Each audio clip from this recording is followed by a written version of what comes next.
قل يا أهل الكتاب تعالوا إلى كلمة سواء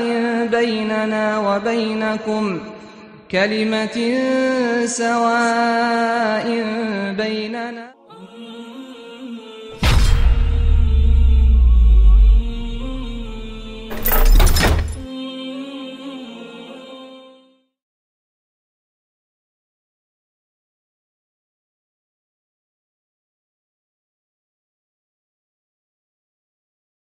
لقد جاءكم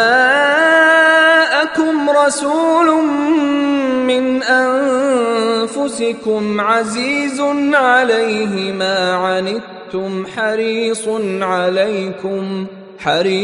عليكم بالمؤمنين رؤوف رحيم. On est dans une époque assez étrange. Pour quelle raison?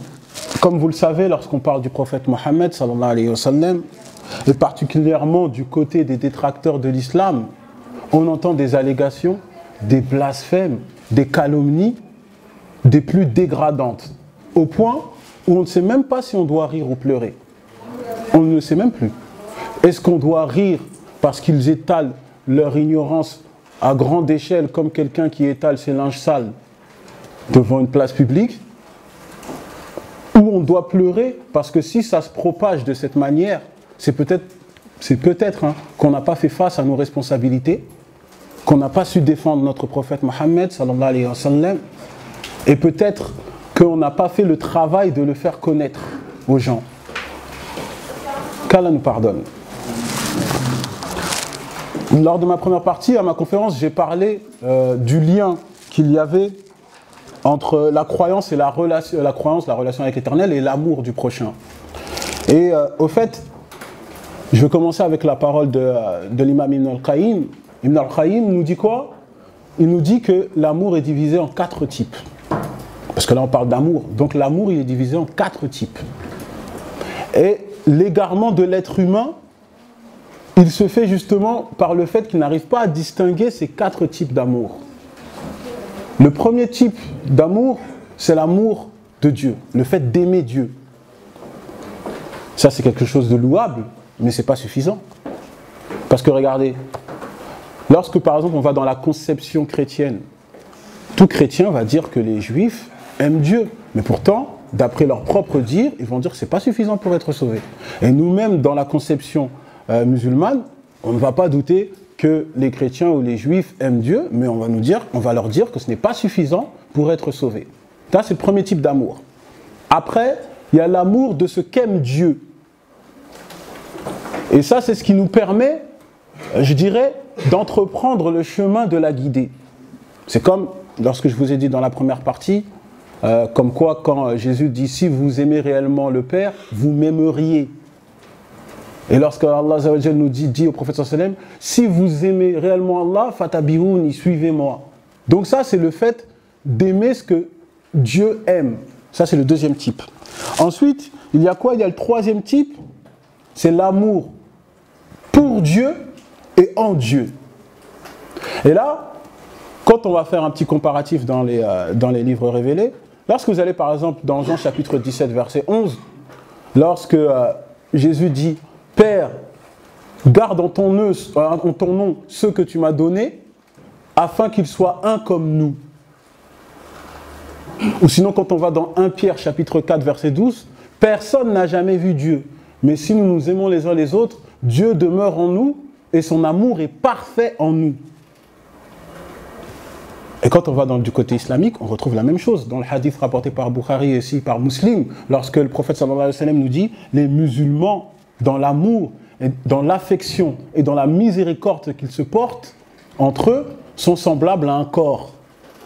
Et si l'un des membres est affecté, c'est tout le corps, c'est l'ensemble du corps qui ressent la douleur et qui est enfiévré. » On comprend je dirais cette harmonie. Et il y a aussi le hadith Qudsi, le hadith divin rapporté par Abu Huraira, lorsque Allah nous dit, et il est rapporté par Bukhari, lorsqu'il est en train d'expliquer, le hadith est relativement long, mais il explique comme quoi que lorsque le serviteur, toute sa vie, elle est dans l'œuvre de Dieu, alors Allah l'informe qu'il aime.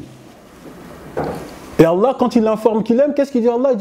Il continue, le hadith continue. Et lorsque je l'aime, je suis lui par laquelle il entend, je suis la vue par laquelle il voit, je suis la main par laquelle il attrape, et je suis le pied par lequel il marche. Qu'Allah fasse qu'on fasse partie de ces gens-là. Et le quatrième type d'amour, donc c'est l'amour avec Allah, avec Dieu. Et ça, c'est l'amour polythéiste. C'est-à-dire qu'on aime quelque chose comme on aime Allah. On le met au même niveau. C'est un amour qui est réservé exclusivement à notre Créateur, mais malgré ça, on aime quelque chose comme Allah. Certains, c'est des statuts, certains, c'est l'argent, certains, c'est les femmes, certains, c'est leur propre âme, mais c'est un amour qui est polythéiste. Et Allah, dans le Coran, nous a mis en garde sur cette chose-là, dans la sourate 2, verset 165. وَمِنَ النَّاسِ مَن يَتَّخِذُ مِن دُونِ اللَّهِ أَندَادًا يُحِبُّونَهُمْ كَحُبِّ اللَّهِ وَالَّذِينَ آمَنُوا أَشَدُّ حُبًّا لِلَّهِ. Parmi les hommes, il en est qui prennent en dehors d'Allah des égaux à lui, en les aimant comme on aime Allah. Les croyants sont plus ardents en l'amour d'Allah. Alors, mes très chers frères, en réalité, si on revient à la parole d'Ibn Qayyim, ça c'est dans son livre Péché et guérison, c'est un livre qui est même en français, si on revient à cette parole, au fait, il a mis un cinquième type d'amour. Il nous a parlé de 4 types d'amour, mais il en a mis un cinquième à part. Pourquoi? Parce qu'au fait, le cinquième type d'amour, c'est l'amour naturel. L'amour qui est... Au fait, c'est la nature de l'être humain. Et il a donné comme exemple, par exemple, l'affamé pour la nourriture, l'assoiffé pour l'eau, le fait d'avoir une épouse, le fait d'avoir des enfants. Ça, c'est un amour qui est naturel. Il n'est pas condamnable, parce que c'est ce que Allah nous a mis en nous. Il devient condamnable seulement s'il nous distrait de la mention d'Allah. Il nous distrait dans l'adoration d'Allah. C'est là que cet amour est condamnable. Et ça, on peut le trouver dans la sourate Munafiqun au verset 9. Mais moi, j'aimerais qu'on se penche au fait sur l'effet de ce cinquième type d'amour si on le met en adhésion, en osmose avec le fait d'aimer Dieu, pour Dieu et en Dieu. Regardez, il y a un hadith qui se trouve dans Bukhari, et au fait il se trouve dans Bukhari, il est rapporté d'après Abu Huraira, et au fait on a présenté du lait au prophète sallallahu alayhi wa sallam. Et le prophète sallallahu alayhi wa sallam a commencé à boire. Et Abu Bakr as-Siddiq, son compagnon, qu'Allah l'agrée, était juste à côté. Et qu'est-ce qu'il nous dit le hadith? Il nous dit que plus le prophète sallallahu alayhi wa sallam buvait, et plus Abu Bakr as-Siddiq était abreuvé.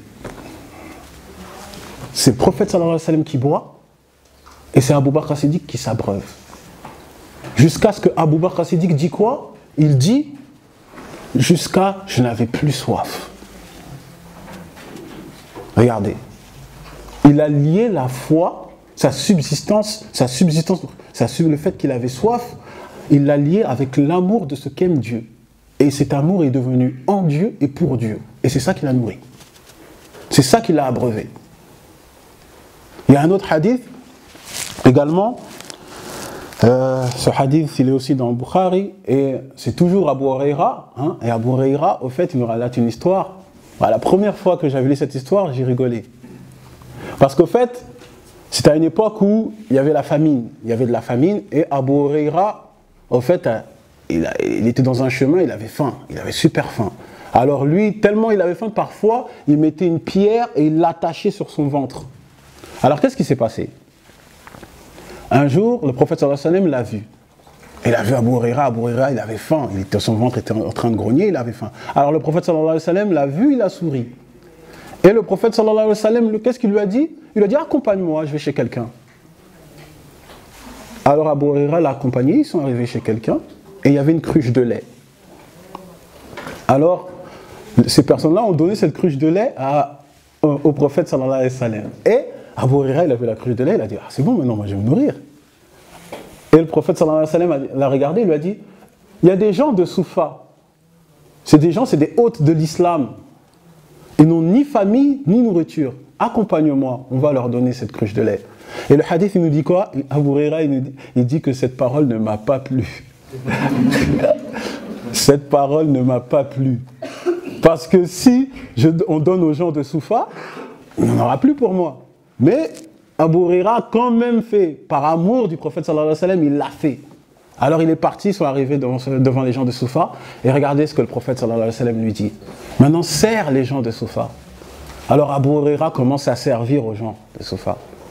Alors imaginez-vous, il meurt de faim, mais il sert aux autres.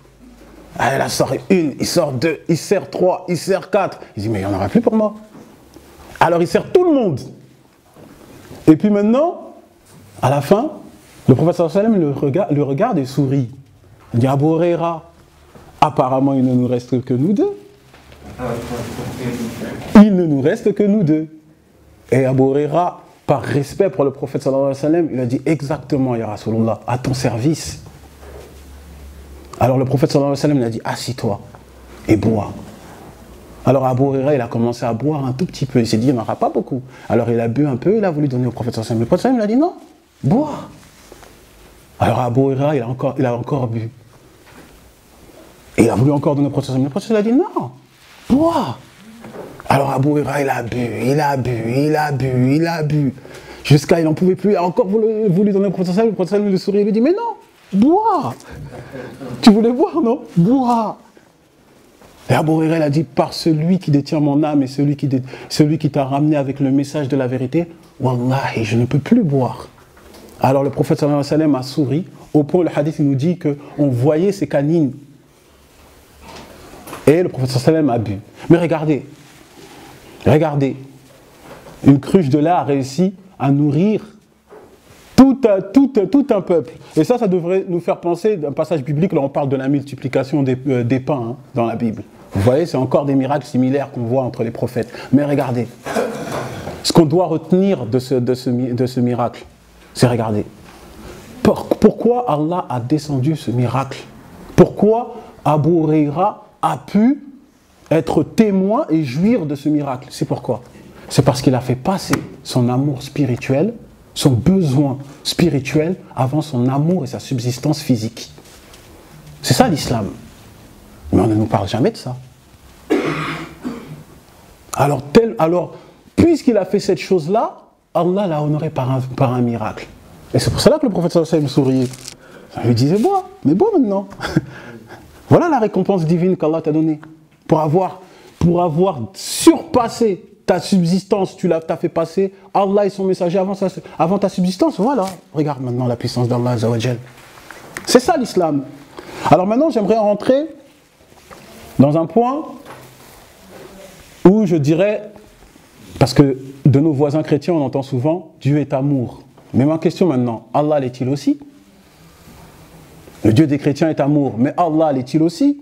Parce que vous savez, nous dans le collectif Hanifiya, on est confronté à des personnes, je dirais, qui sont pleins de zèle de temps en temps. Alors il y a des personnes, par exemple, il y a un moment, il y avait un frère qui m'a mis en contact avec quelqu'un par mail. Alors lui, il est venu directement, pas de paix, rien du tout. Il m'a dit, écoute, Dieu de la Bible, lui, il est amour. Allah, il n'est pas amour, il ne s'est jamais déclaré amour, lui, c'est la guerre.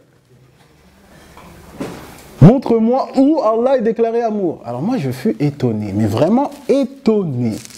J'étais étonné, je lui ai dit, mais attends, ne sais-tu pas dans la sourate 85, verset 14, qu'Allah Azza wa Jal nous dit quoi? Bismillahirrahmanirrahim. وهو الغفور الودود ذو العرش المجيد. El-Wadoud, en arabe, en français on traduit le bien-aimant, mais en vérité ça passe son équivalent. C'est-à-dire que Allah, il est aimant, c'est un amour absolu. Il n'y a pas un degré d'amour plus élevé que celui-là. Il n'y a pas un degré d'amour plus élevé que celui-là. Et c'est pour cela que même lorsqu'on lit le hadith rapporté par Bukhari et également dans Muslim, lorsque le prophète alayhi salatu wa salam, en fait, il a aperçu une femme. Elle était en train de rechercher son enfant. Et lorsqu'elle était en train de rechercher son enfant, au fait, le prophète l'a aperçu. Elle a recherché son enfant, elle a retrouvé, elle a pris son enfant, elle a collé contre sa poitrine. Après, le prophète sallallahu alayhi wa sallam a demandé à ses compagnons, est-ce que vous penseriez que cette femme pourrait mettre son enfant dans le feu? Et les compagnons, ils ont répondu, jamais. Elle serait incapable de mettre son enfant, de jeter son enfant dans le feu. Alors le prophète sallallahu alayhi wa sallam a dit quoi? Allah est plus miséricordieux envers ses serviteurs que cette mère pour son enfant. Est-ce qu'on entend ça? On ne l'entend pas. Et maintenant on nous dit, souvent aussi on entend des gens qui nous disent, oui, vous devez craindre Allah, vous devez que le craindre. Nous, on n'a pas besoin de craindre Allah. On n'a pas besoin de craindre Dieu. Mais moi, je répondrai à ces personnes-là que la crainte, au fait, ce n'est que le reflet de l'amour. Regardez, j'ai donné un exemple avec la mère et son enfant. Mais qui de nous peut dire qu'on ne craint pas nos parents? On a une certaine crainte pour nos parents. On leur est reconnaissant, on a une crainte. Mais cette crainte est alimentée par un amour. Alors, à plus forte raison pour notre Créateur. C'est tout à fait normal. Et d'ailleurs, même ceci me fait penser à une histoire d'un compagnon du prophète sallallahu alayhi wa sallam, Thalaba ibn Abdurrahman. Qui connaît Thalaba ibn Abdurrahman? Personne ne le connaît? Celui qui a refusé de payer le zakat? Non. Thalaba ibn Abdurrahman, c'est un compagnon, il avait 15 ans. C'est pas un compagnon qui avait 50, 60, il avait 15 ans. Et lui, il prenait plaisir à faire les commissions du prophète alayhi salatu wa sallam. Il prenait plaisir à faire ça. Alors un jour, le prophète sallallahu alayhi wa sallam l'a envoyé faire une course. Alors lui, il est parti faire cette course-là. Et puis après, il est arrivé devant une maison, il y avait la porte ouverte. Et quand il y avait la porte ouverte, en fait, il pouvait voir la douche. Il y avait un rideau avec une douche. Et il y a du vent qui a soufflé et il a vu une femme en train de se laver. Alors il a regardé un instant ou deux. Et puis il s'est repris. A'udhu billah. Le prophète sallallahu alayhi wa sallam m'envoie faire une course et moi je regarde les parties intimes des gens. Alors il s'est senti mal. Il s'est senti tellement mal qu'en fait il s'est dit, mais il y aura un verset qui va descendre pour moi. Allah va me compter comme les hypocrites. C'est sûr, si je veux voir le prophète sallallahu alayhi wa sallam, le prophète sallallahu alayhi wa sallam va me dire, il y a un verset qui est descendu pour toi. Alors il a commencé à trembloter. Il a dit, moi je ne peux plus rentrer chez moi. Moi je ne peux plus rester dans la ville. Et il a fait quoi? Il s'est enfui, il a quitté la ville. Quand il a quitté la ville, le prophète sallallahu alayhi wa sallam, il a vu qu'il ne revenait pas. Il a demandé à ses compagnons, mais où est Thalaba ibn Abdurrahman? Où est-ce qu'il est? Les gens ont dit, non, il est jeune, peut-être qu'il est avec ses amis, on ne sait pas. Alors les jours ont passé. Et le prophète sallallahu alayhi wa sallam ne voit toujours pas son compagnon. Il demande, où est Thalaba ibn Abdurrahman? Où est-il? Les compagnons disent, on ne sait pas. Alors le prophète sallallahu alayhi wa sallam a dit, cherchez-le. Ils sont partis le chercher dans toute la ville, ils ne l'ont pas trouvé. Le prophète sallallahu alayhi wa sallam a dit quoi? Allez même dans les alentours de la ville, cherchez dans les montagnes, cherchez dans les coins désertiques, parce que la douleur touchait le prophète sallallahu alayhi wa sallam. Il était touché, il était inquiet pour son compagnon. Alors Omar ibn al-Khattab et Salman al-Farisi, ils sont partis, ils ont cherché Thalaba. Et ils sont partis dans un village entre Médine et la Mecque. Et lorsqu'ils sont partis dans ce village-là, ils sont tombés sur des bédouins qui avaient des bêtes. Et ils sont partis demander, est-ce que vous connaissez un tel, un adolescent, qui est comme ci, qui est comme ça? Ils ont dit non, nous on ne connaît pas ça. On ne connaît pas quelqu'un comme ça. Nous, le seul qu'on connaît qui soit jeune, de cet âge-là, c'est le jeune pleureur. Le jeune pleureur?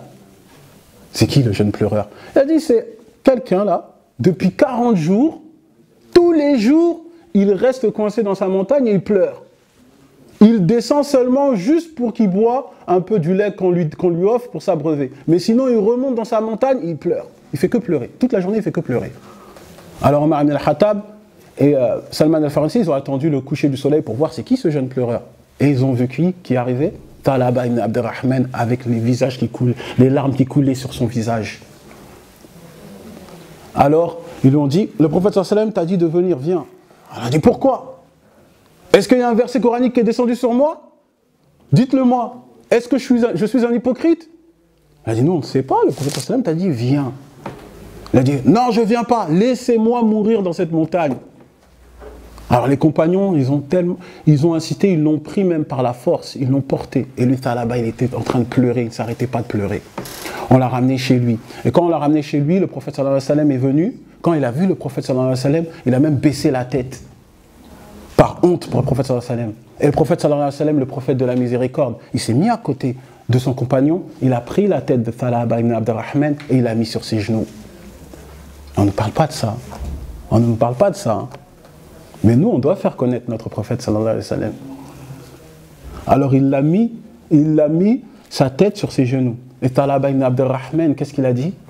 Il nous dit quoi? Abdurrahman, il dit au prophète sallallahu alayhi wa sallam, Ya Rasulullah, enlève cette tête pleine de manquements et de péchés sur tes genoux. Enlève-la. Et le prophète sallallahu alayhi wa sallam dit non. Il dit, Ya Rasulullah, je suis pire que tu le penses. Enlève cette tête sur tes genoux. Et le prophète sallallahu alayhi wa sallam dit non. Et il reste comme ça à assister son compagnon qui ne cesse de pleurer et de sangloter. Le prophète sallallahu alayhi wa sallam lui dit, mais de quoi as-tu besoin? Et Thalaba ibn Abdurrahman répond, moi j'ai besoin de la miséricorde d'Allah. Il dit ça en pleurant, j'ai besoin de la miséricorde d'Allah. Mais de quoi as-tu peur?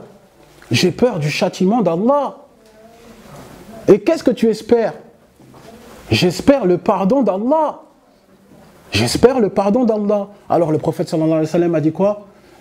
Alors moi j'espère qu'Allah t'accordera ce que tu espères. Et j'espère que Allah te protégera de ce que tu crains. Et il continua à assister son compagnon. Il continua, il était comme sa tête restée sur les genoux du prophète sallallahu alayhi wa sallam. Et le compagnon ne cessait de pleurer. Il pleurait, il ne s'arrêtait pas de pleurer. Il ne s'arrêtait pas de pleurer, juste pour avoir vu une femme. Il ne s'arrêtait pas de pleurer. Et puis à un moment, il dit au prophète sallallahu alayhi wa sallam, Ya Rasulullah, je sens comme des fourmillements. Je sens comme des fourmis qui traversent mes os et ma peau. Le prophète sallallahu alayhi wa sallam, il a dit, est-ce vrai? Il a dit, là, c'est la mort qui se présente à toi. C'est la mort. Alors répète la shahada. Et Thalaba ibn Abdurrahman, il a respecté la shahada, ashhadu an la ilaha illallah wa ashhadu anna Muhammadan Rasulullah. Et il expira. Il est mort. Il est mort de ses péchés. Il est mort parce qu'il n'arrivait pas à supporter ses péchés. Est-ce que vous imaginez? Vous imaginez ça? Il meurt parce qu'il n'arrive pas à supporter ses péchés. Et le prophète sallallahu alayhi wa sallam, lui-même, il l'a lavé, il lui a fait un lavage mortuaire et il l'a accompagné dans son cortège. Et le prophète sallallahu alayhi wa sallam marchait sur les pointes des pieds alors qu'il y avait beaucoup d'espace. Alors les compagnons ont dit, Ya Rasulullah, mais pourquoi tu marches sur la pointe des pieds alors qu'il y a beaucoup d'espace autour de toi? Il a dit, malheur à vous. Ne savez-vous pas qu'il y a une multitude d'anges qui accompagnent le corps de votre compagnon? Alors la crainte d'Allah Azza wa Jal, ça a amené une multitude d'anges à Thalaba ibn Abdurrahman. Donc si maintenant ça gêne certains, ben en tout cas moi j'aimerais bien la voir. Pas vous? Moi j'aimerais bien la voir.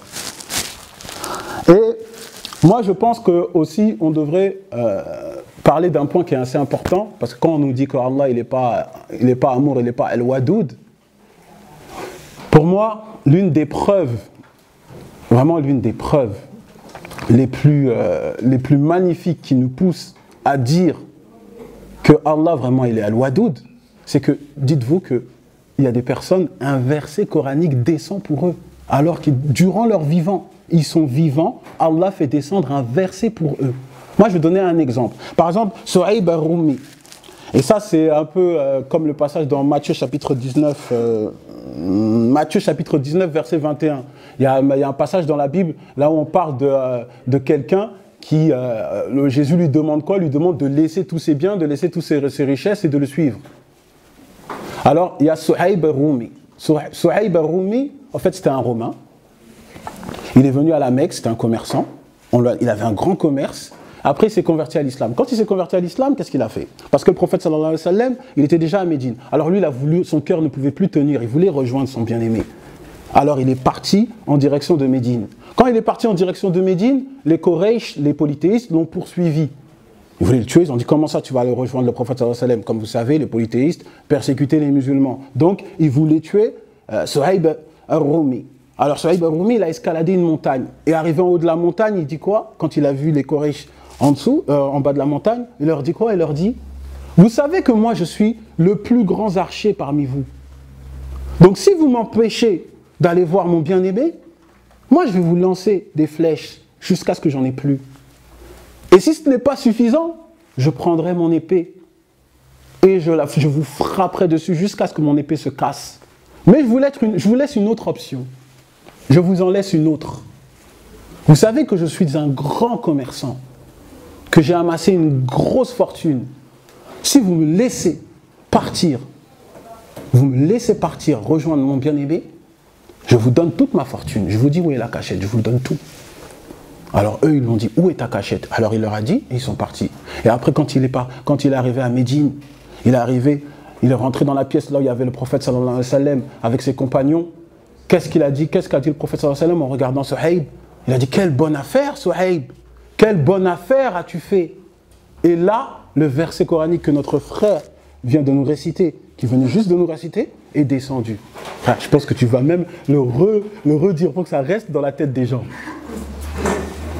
ومن الناس من يشري نفسه ابتغاء مرضات الله والله رؤوف بالعباد. Et il y a parmi les gens celui qui se sacrifie pour la recherche de l'agrément d'Allah. Et Allah est compatissant envers ses serviteurs. Mais regardez, imaginez-vous. Hein? Imagine-toi mon frère. Imagine-toi ma soeur, que tu lâches tout pour Allah et Allah, par amour, il fait descendre un verset coranique pour toi. Un verset qu'à travers le monde, à travers toutes les époques, tout le monde le récite. C'est quel honneur ça? Quel honneur! Quel honneur! Qu'Allah fasse qu'on a vraiment une foi aussi immense que Suhaib al-Rumi. Autre exemple, il se trouve dans le Muwatta de l'imam Malik, dans le Musnad de l'imam Ahmed, dans le Sahih Bukhari, dans le Sahih Muslim. En fait, c'est le hadith où Aïcha, au fait, ce qui s'est passé, c'est que Aïcha, elle était en voyage avec le prophète sallallahu alayhi wa sallam et ses compagnons. Et au fait, Aïcha, elle a perdu son collier. Quand elle a perdu son collier, le prophète sallallahu alayhi wa sallam a arrêté tous les compagnons. Et en fait, c'était en période de guerre. Hein. Si je ne m'abuse, c'était à la période de la guerre de Tabouk. C'est-à-dire que c'était en période de guerre. Il a arrêté toute l'armée pour chercher le collier de Aïcha. Et c'était un coin désertique. Hein. Il n'y avait pas d'eau. Alors ils ont commencé à chercher le collier de Aïcha. Au point où même les compagnons ont commencé à se plaindre. Certains compagnons se sont plaints. Ils ont dit, tu as fait arrêter le prophète sallallahu alayhi wa sallam et les gens, alors qu'on est dans un endroit où il n'y a pas d'eau. Et en fait, ça a duré toute la nuit. Le prophète sallallahu alayhi wa sallam s'est même endormi sur les genoux de son épouse. Toute la nuit, ils ont cherché le bijou, le collier de Aïcha. Et après, lorsque le prophète sallallahu alayhi wa sallam s'est réveillé à l'aube, il a vu qu'il n'y avait pas d'eau pour faire la prière. Et qu'est-ce qui s'est passé? Le verset coranique est descendu. Le verset coranique, sourate 4, verset 43. يا أيها الذين آمنوا لا تقربوا الصلاة وأنتم سكارى حتى تعلموا ما تقولون ولا جنبا إلا عابري سبيل حتى تغتسلوا وإن كنتم مرضى أو على سفر أو جاء أحد منكم من الغائط أو لامستم النساء فلم تجدوا ماء فتيمموا صعيدا طيبا فامسحوا بوجوهكم وأيديكم إن الله كان عفوا غفورا. Si vous êtes malade ou en voyage, ou si vous venez de satisfaire vos besoins naturels, ou si vous avez touché une femme et que vous ne trouviez pas d'eau, purifiez-vous avec du sable propre. Passez vos mains sur le visage, puis l'une sur l'autre. Dieu est tout indulgent et tout clément. Regardez. Alors, on va bien analyser. Au fait, le fait que le prophète sallallahu alayhi wa sallam a arrêté toute son armée, que toute son armée, ils ont voulu rechercher le collier de Aïcha. Hein? Ils ont fait quoi? Alors qu'ils étaient dans un endroit où c'était désertique, hein, je le rappelle, c'est désertique, il n'y a pas d'eau, ils ont mis comme priorité d'épanouir Aïcha. Ça veut dire leur priorité est passée avant peut-être la nécessité. Le fait qu'ils auraient pu mourir de soif, eux, ils ont cherché toute la nuit pour qu'elle puisse avoir le cœur épanoui, pour qu'elle se réjouisse d'avoir retrouvé son collier. Et qu'est-ce qu'a fait Allah pour montrer que cet acte est louable? Il a carrément facilité un jugement juridique. C'est-à-dire que quand on fait la prière, on doit avoir les ablutions. Allah a facilité et le tayammum est descendu là. Les ablutions sèches, ça veut dire la cause que maintenant on puisse faire les ablutions sèches, c'est dû au fait que le prophète sallallahu alayhi wa sallam et les compagnons ont voulu satisfaire Aïcha. L'amour du prochain. Donc l'amour du prochain est passé avant un jugement juridique. Il a facilité un jugement juridique. Et on nous dit qu'Allah il n'est pas Al-Wadoud. Allah il est Al-Wadoud. Ça on en est sûr. Alors, on va passer à notre troisième point, parce qu'on nous dit également que Jésus prêchait l'amour. On va dire amin à ça, il n'y a pas de problème sur ça. Mais ma question encore, le prophète, alayhi salatu wa salam, lui aussi, c'est ça la question qu'on devrait se poser. Parce que, vous le savez, lorsque on écoute certains protagonistes, et notamment les médias, lorsqu'on parle du prophète, alayhi salatu wa salam, directement, le mot qui va avec, c'est la guerre. Lui, c'est un guerrier, c'est l'épée. Il n'y a pas d'amour, rien du tout. Et on nous présente quoi? On nous présente les batailles qu'il aurait faites, alors que lui, il était chef d'État, il devait protéger toute une ville. Bon, on nous parle de tout, on nous parle de toutes ces batailles-là. Et au fait, ça reviendrait à comme si, par exemple, je vais donner un exemple contemporain, c'est comme si on nous dit que le général de Gaulle, par exemple, c'est quelqu'un de sanguinaire parce qu'il a participé à la Seconde Guerre mondiale et qui s'est confronté aux nazis. Est-ce qu'on va dire maintenant que le général de Gaulle est sanguinaire pour ça? Parce qu'il s'est confronté aux nazis qui voulaient défendre la France? Non, personne ne va dire ça. Et c'est comme si on nous présente aussi, voilà, vous allez voir quand vous allez dans la Bible, hein, ceux qui connaissent la Bible, quand vous allez dans la Bible, il y a des passages, par exemple, où Jésus maudissait les Juifs. Il y a des passages où Jésus disait les scribes, il insultait les scribes et les pharisiens, il disait race de vipères. Il y a même un passage, et ça se trouve dans Jean chapitre 2, verset 13, là où on nous dit que Jésus rentra dans le temple avec un fouet. Et il cassa tout dans le temple. Bah alors c'est comme si moi, maintenant, avec un esprit malhonnête, je prends ces passages-là, j'enlève tous les autres passages là de 3 ans de ministère de Jésus et maintenant je présente Jésus comme ça. J'ai dit, vous avez vu Jésus? Il est comme ça. Il est comme ça. J'ai réduit tout le ministère de Jésus de 3 ans à ça, à ces passages-là. Et c'est ce qu'on a fait avec le prophète alayhi salatu wa sallam, avec 23 ans de ministère. C'est ce qu'on a fait avec le prophète sallallahu alayhi wa sallam. Quand on entend le prophète sallallahu alayhi wa sallam, ok, c'est la guerre et l'épée. Mais pourtant, quand on va dans nos sources islamiques, lorsqu'on va dans le Sahih Bukhari, par exemple, les compagnons eux-mêmes, qui étaient dans le vivant du prophète sallallahu alayhi wa sallam, eux, ils n'ont pas vu le prophète sallallahu alayhi wa sallam comme ça, puisqu'on a interrogé un compagnon. Al-Bara ibn Hazib. On lui a dit, comme ça, regardez ce qu'on a demandé à ce compagnon. On a demandé, est-ce que le visage du prophète, alayhi salatu wa sallam, est comme l'éclat de l'épée? Est-ce qu'il avait l'éclat de l'épée? Alors qu'est-ce qu'il a répondu? Ibn Hazib, il a dit non, il avait plutôt la lueur de la lune. Les gens de temps en temps nous boudent, ils nous disent mais comment ça? Vous prétendez être la communauté de la miséricorde, mais pourtant il y a les guerres, il y a ceci et il y a cela. Mais nous on leur répond quoi? Comme les oulémas ont répondu, comme les savants ont répondu. Ils ont dit non, nous on est vraiment la communauté de la miséricorde pour 2 choses. Je vais donner 2 exemples. Si vous allez regarder par exemple les communautés avant celle du prophète sallallahu alayhi wa sallam, lorsqu'il faisait du blasphème, sur Dieu ou de l'idolâtrie, le châtiment tombait tout de suite. Quand on va dans la Bible, par exemple, vous allez dans Exode 32, au verset 27, quand les enfants d'Israël se sont retrouvés à adorer le veau d'or, la punition, c'est qu'ils devaient se donner, ça devait qu'on devait les tuer. On devait les tuer. C'était ça la punition. Ça, c'est dans la Bible. Lorsque vous avez, par exemple, dans Ézéchiel, chapitre 9, versets 1 à 9, Dieu a châtié tout un peuple. Pourquoi? Parce qu'ils pensaient que Dieu ne voyait pas leurs péchés. Blasphème, alors Dieu a exterminé, selon la Bible, hein, femmes, enfants, vieillards, tout le monde. Lorsque vous allez dans Ésaïe, chapitre 37, verset 36, on dit que Dieu a tué 185 000 hommes chez les Assyriens. Parce qu'ils pensaient qu'on pouvait tuer Dieu.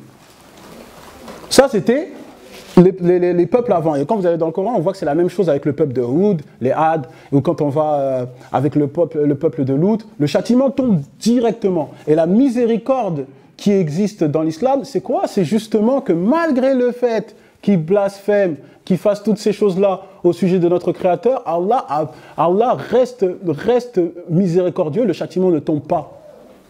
On leur donne encore l'opportunité de se repentir. Ça, c'est la miséricorde d'Allah. Il y a une autre miséricorde, c'est le fait que quand, par exemple, un croyant renie sa religion, avant l'époque du prophète sallallahu alayhi wa sallam, ce n'était pas pardonné. Vous savez, c'est notoire dans les hadiths, c'est dans Bukhari ou à Muslim, que le prophète sallallahu alayhi wa sallam, il a indiqué que si un compagnon renie, enfin il renie de par la bouche la religion de l'islam, mais c'est parce que c'était par contrainte, ce n'est pas compté. Ça, tout le monde le sait. Mais avant, même par contrainte, ce n'était pas pardonné. Et ça, on peut le voir même dans la Bible. Quand Jésus dit au sujet de Pierre, tu vas me renier 3 fois. Et puis même quand on voit l'explication des pères de l'Église, ils nous disent que non, il avait renié, mais après il s'est repenti.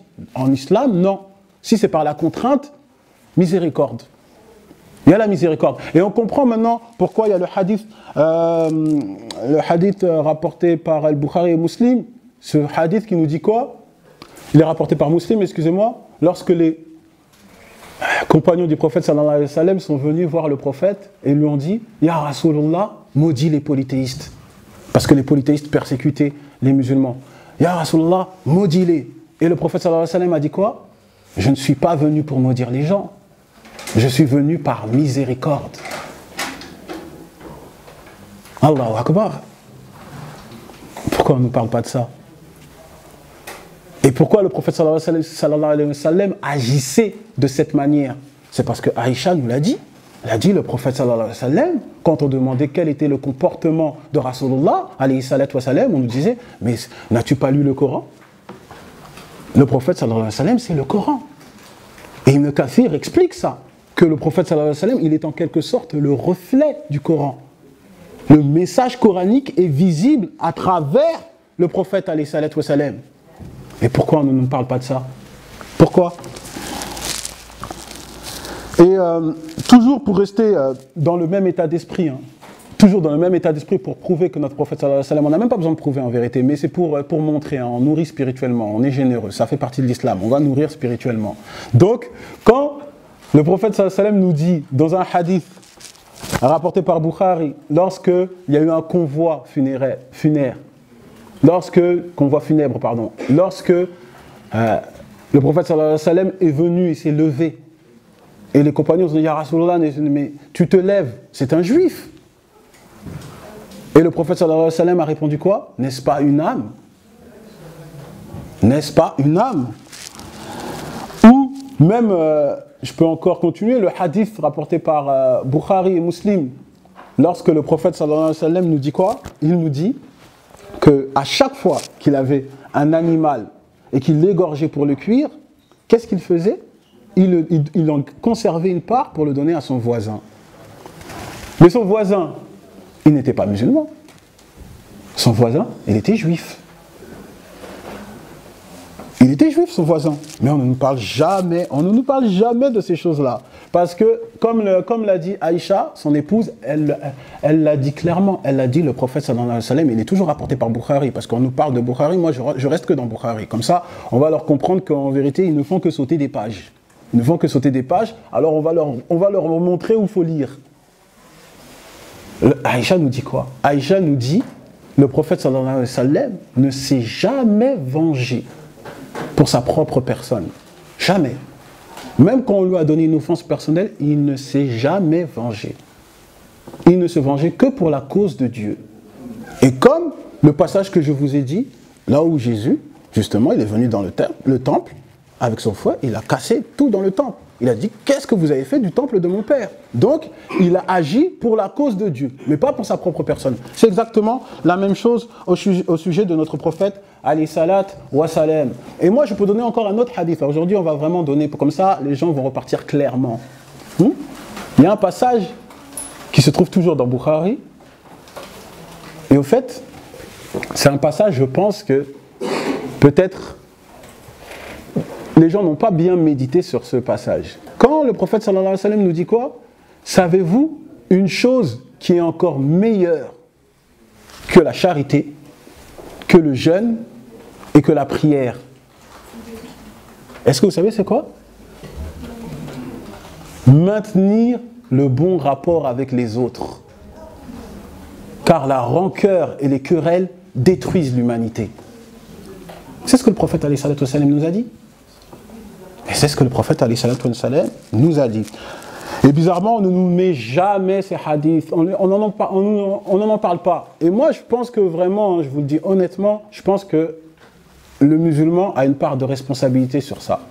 Parce que ce n'est pas normal qu'on parle comme ça de notre bien-aimé, que ça se propage, que ça s'accentue, et que le musulman reste muet.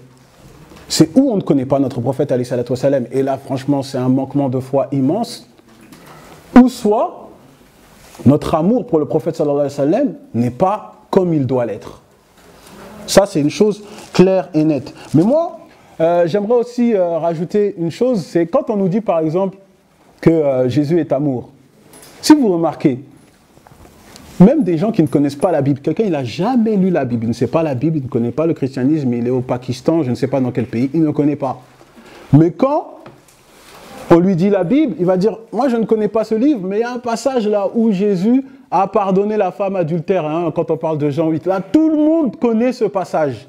Il n'y a pas une seule personne qui ne connaît pas ce passage, tout le monde le connaît. Mais quand on nous parle du prophète alayhi salatu wa salam, amnésie. On ne connaît plus rien, on ne sait pas. Mais pourtant, moi, j'ai un passage qui est similaire à ce passage-là, dans nos sources islamiques.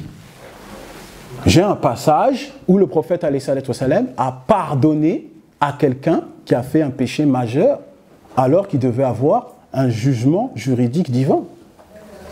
Et c'est dans Bukhari. Lorsque quelqu'un est venu voir le prophète alayhi salatu wa salam, il lui a dit quoi? Il lui a dit, Ya Rasulallah, je suis perdu. J'ai fait quelque chose d'horrible, je suis perdu. J'ai eu des rapports sexuels avec ma femme en plein jeûne du Ramadan. Alors le prophète sallallahu alayhi wa sallam lui a dit, assis-toi. Il a dit, assis-toi. Est-ce que tu peux affranchir un esclave? Non, ya Rasulallah. Est-ce que tu peux jeûner 60 jours consécutifs? Non, Rasulallah. Est-ce que tu peux nourrir 60 pauvres? Non, Rasulallah. Qu'est-ce qu'a fait le prophète sallallahu alayhi wa sallam? Il a pris un panier de dattes, il lui a donné, et il lui a dit, bah alors donne ça en aumône aux pauvres. Alors le compagnon a dit quoi? Ya Rasulullah, il n'y a pas une maison dans la ville qui n'a plus besoin de ce panier que la mienne. C'est moi le plus pauvre de la ville. Alors le prophète alayhi salatu wa salam a souri, et il lui a dit quoi? Prends ton panier, retourne chez les tiens, et fais aumône à ta famille. Ah, regardez. Il a fait un péché immense et il repart avec un cadeau. Il repart avec un cadeau. Et on nous dit que notre prophète sallallahu alayhi wa sallam n'est pas amour. Mais qui n'aime pas notre prophète sallallahu alayhi wa sallam ici? Vous n'aimez pas votre prophète? Nous on l'aime. Et on lui donne notre cœur. Il l'a déjà. Continuons. Lorsque par exemple, vous voyez que je suis sûr aussi, hein, ça vous est déjà arrivé, lorsque vous allez dans les transports, obligé, ça vous est déjà arrivé au moins une fois, vous avez entendu nos voisins chrétiens évangélistes, Jésus vous aime, Jésus vous aime. Ça c'est obligé, ça vous est déjà au moins arrivé une fois. Donc, lorsque nos voisins chrétiens nous disent Jésus vous aime, oh, nous on accepte que Jésus nous aime, on n'a pas de problème avec ça.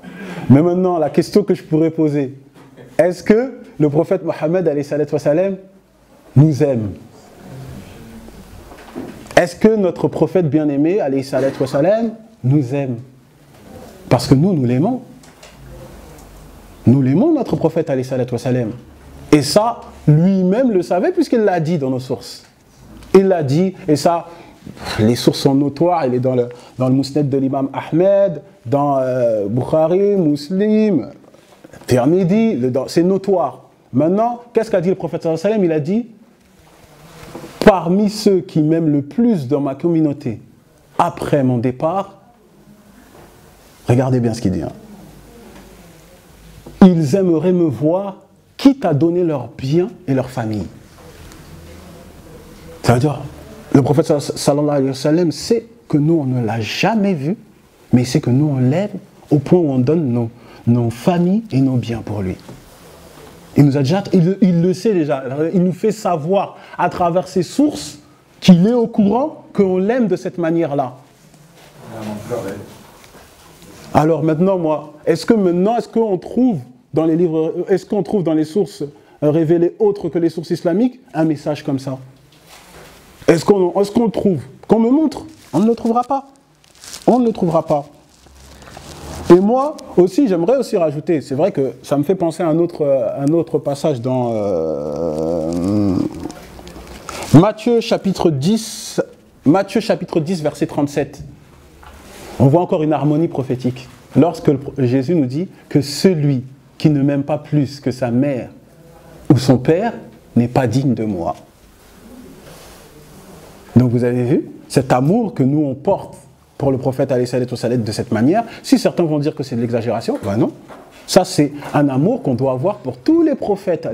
Tous les prophètes, on doit avoir cet amour-là. Et Jésus lui-même vient confirmer dans le passage que je viens de vous dire. Mais moi j'aimerais rajouter une chose importante, parce que je vous ai dit que nous on aime le prophète alayhi salatu wa salam, on nous dit que Jésus nous aime, on dit amin à ça, mais nous aussi on l'aime d'ailleurs, mais j'aimerais que on réponde à cette chose-là. Est-ce que le prophète alayhi salatu wa salam nous aime?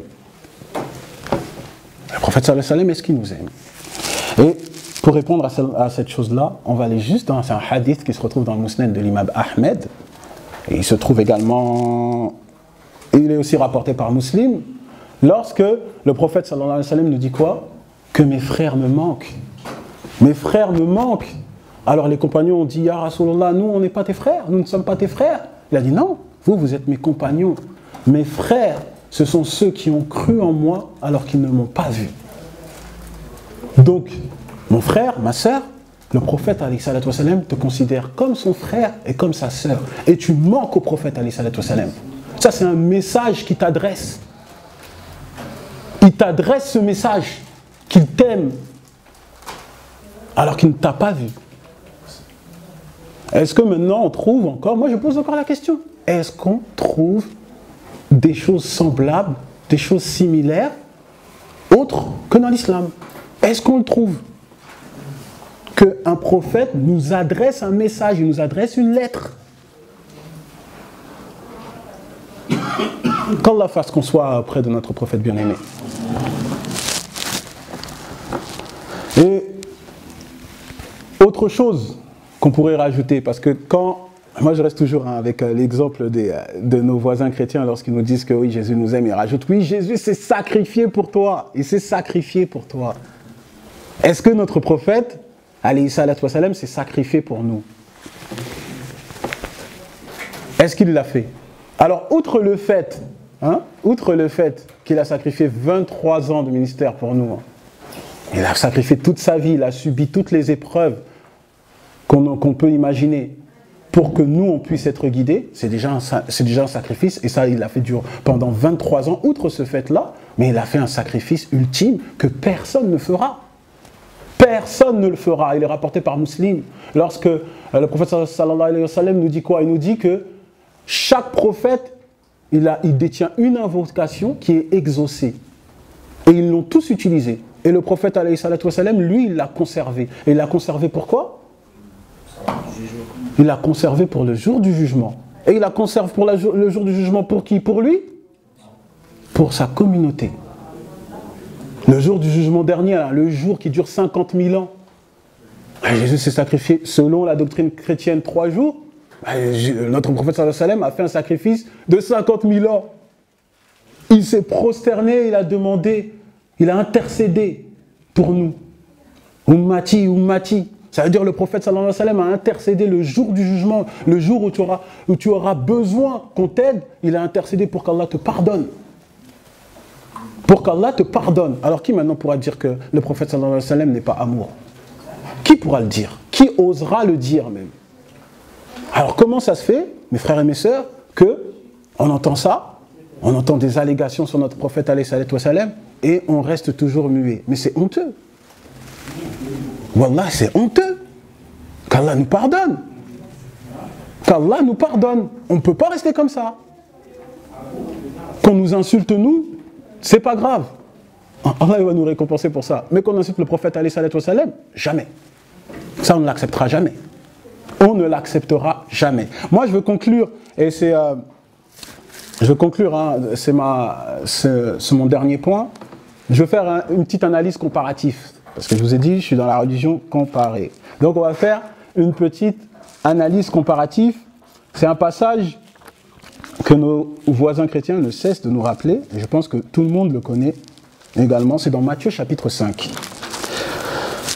Matthieu chapitre 5. Voilà, à partir du verset 38. Regardez ce passage. Vous avez appris qu'il a été dit œil pour œil et dent pour dent, mais moi je vous dis de ne pas résister aux méchants. Si quelqu'un te gifle sur la joue droite, tends lui aussi l'autre. Tout le monde l'a entendu ce passage. Chaque chrétien ne cesse de nous le répéter. Vous faites la guerre, vous, ceci, cela. Nous, on tend la joue droite. Mais moi, hormis le fait que leur interprétation est erronée et que je veux le montrer, c'est pas la même interprétation que les pères de l'Église. Hormis ce fait-là, moi, je veux rester dans la même idéologie. Ok, d'accord, très bien. Mais dans nos sources, il y avait un compagnon qui s'appelait Abu Jandal. Abu Jandal, lui, c'était un esclave.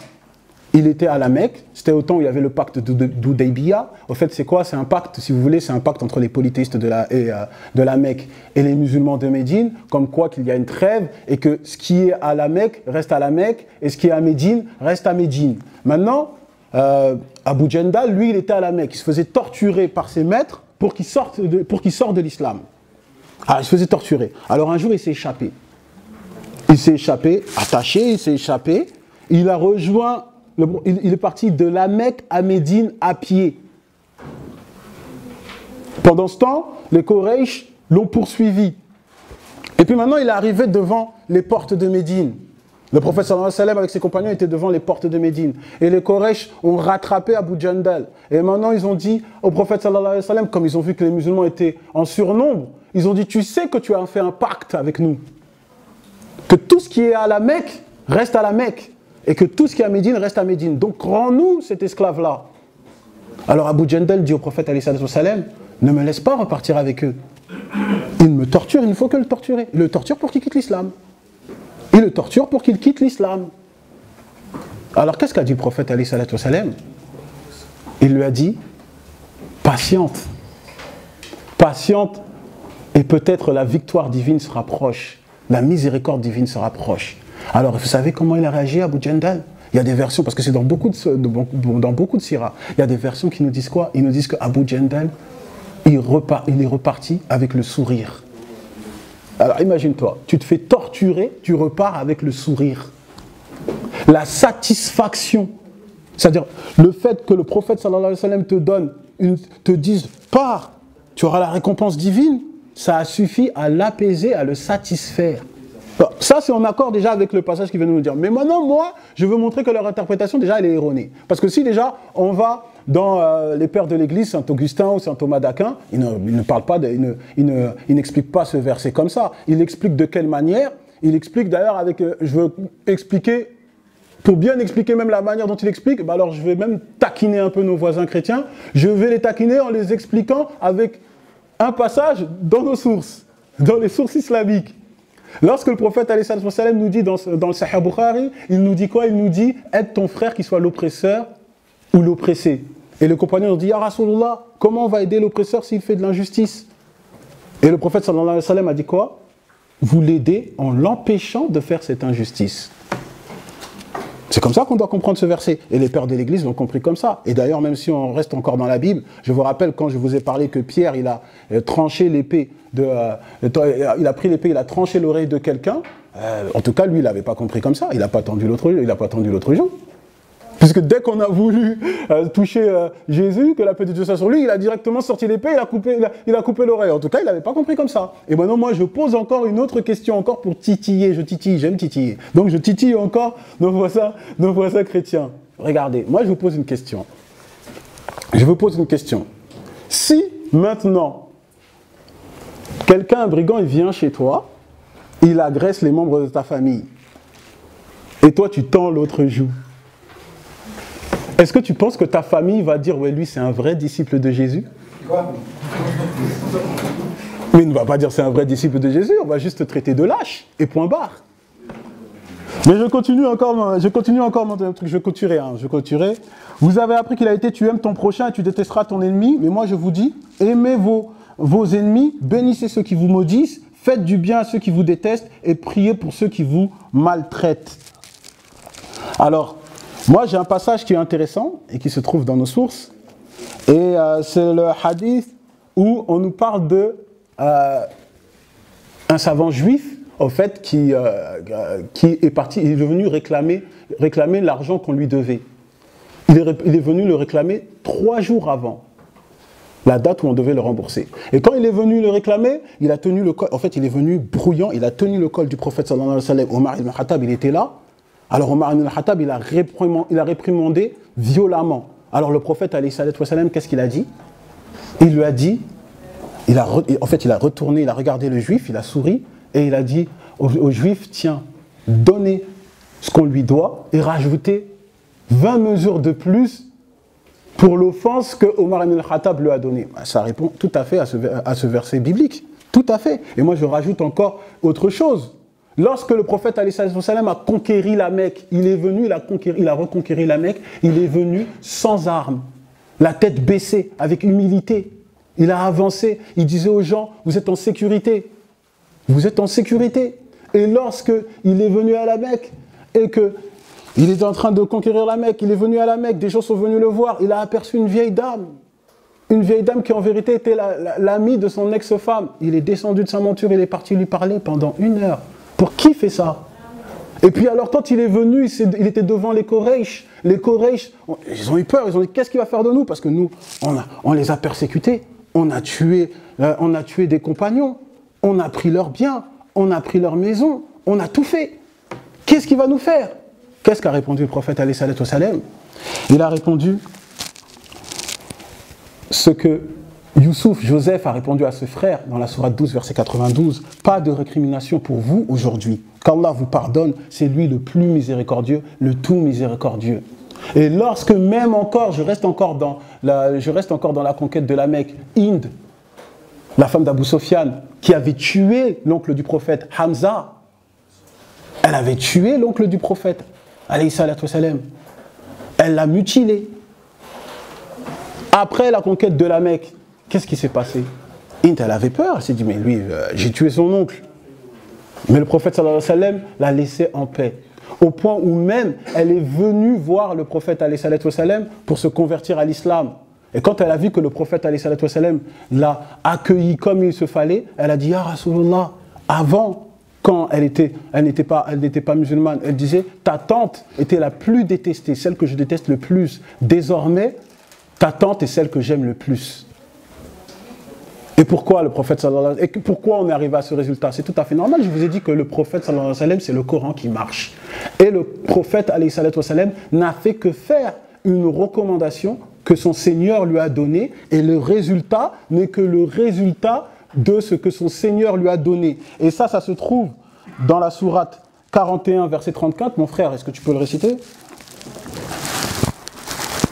ولا تستوي الحسنة ولا السيئة ادفع بالتي هي أحسن فإذا الذي بينك وبينه عداوة كأنه ولي حميم.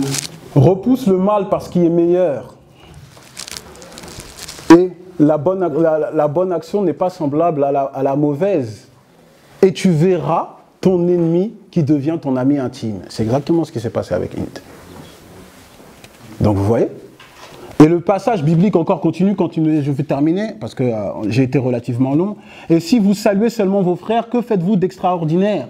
Les membres des autres peuples n'agissent-ils pas de même? Soyez donc parfaits comme votre Père céleste est parfait. Donc la Bible nous dit, dans ce passage-là, avec toutes ces recommandations, nous dit qu'on n'a pas à saluer que nos frères, on salue aussi nos ennemis, on doit saluer au fait ceux qui nous veulent du mal. Mais toujours après la conquête de la Mecque, il y a Ikrama, le fils d'Abu Jahl. Abu Jahl, c'était l'ennemi déclaré du prophète alayhi salatu wa salam. Lorsque la femme de Ikrama s'est convertie à l'islam, Ikrama, lui, quand le prophète sallam a conquéri la Mecque, lui, il a fui. Il est parti au Yémen. Maintenant, sa femme l'a ramené au prophète alayhi salatu wa salam. Et quand le prophète alayhi salatu wa salam l'a vu, qu'est-ce qu'a fait le prophète sallallahu alayhi wa sallam? Il a fait quoi? Bienvenue aux cavaliers immigrants. Donc exactement ce qu'a dit le passage. Donc là, quand la Bible nous dit, avec toutes les recommandations que je viens de vous dire, et que vous voyez que le prophète sallallahu alayhi wa sallam a fait exactement ce que Jésus recommande, on nous dit quoi comme conclusion pour celui qui fait tout ça? Soyez donc parfaits comme votre Père Céleste est parfait. Ben merci, la Bible elle-même témoigne, et Jésus lui-même, dans les Écritures, témoigne que notre prophète alayhi salatu wa salam est bel et bien parfait. سبحانك اللهم بحمدك أشهد أن لا إله إلا أنت أستغفرك وأتوب إليك. بسم الله الرحمن الرحيم. نون والقلم وما يسطرون. ما أنت بنعمة ربك بمجنون. وإن لك لأجرا غير ممنون. وإنك لعلى خلق عظيم. فستبصر ويبصرون بأيكم المفتون. إن ربك هو أعلم بمن ضل عن سبيله وهو أعلم بالمهتدين.